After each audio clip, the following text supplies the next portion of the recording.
Hi guys! Welcome to another song story, and pag-uusapan natin ngayon ay ang Bitak, Hinaing ng Bayan.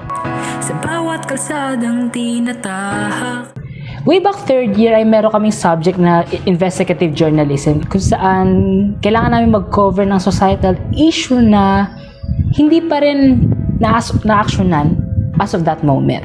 So yung grupo namin is naisip yung mga bitak-bitak, yung mga sira-sirang daan, especially sa Cavite. So, doon nag-umpisa yung idea na yun. Then, yung leader namin, inassign kami, nung isa ko pang kasama na kami raw yung gagawa ng theme song. Nag-aantay lang ako ng lyrics doon sa mismong songwriter kasi ang role ko doon is ako yung gagawa ng music and ako din yung magre-record. So, in my head, siyempre makakapanood ako ng mga documentary is laging medyo soft siya, parang orchestral. Sabi ko parang, ito medyo kailangan nito ng call to action, kailangan nito ng medyo mabigat. So, doon ko nag-came up yung mga crazy tones na ginawa ko. Then, nag-isip ako ng melody out of that chords. So, nag-isip lang ako ng konti na, pababa siya.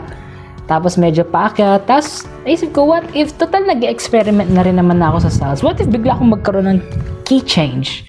Naririnig mo ba ang hinaing ng lahat?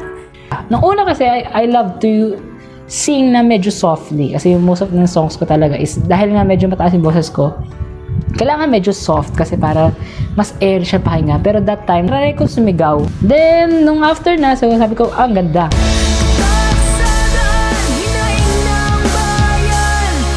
Pero sabi ko, ay hindi, parang nakukulangan ako. So, kailangan ng matinding ending. Yung loop from the chorus ay nilagay ko lang din as an ending, pero medyo metallic siya para alam niyo, para sa mga film na action is yung para ka naglalakad palabas. Yung ganong sound.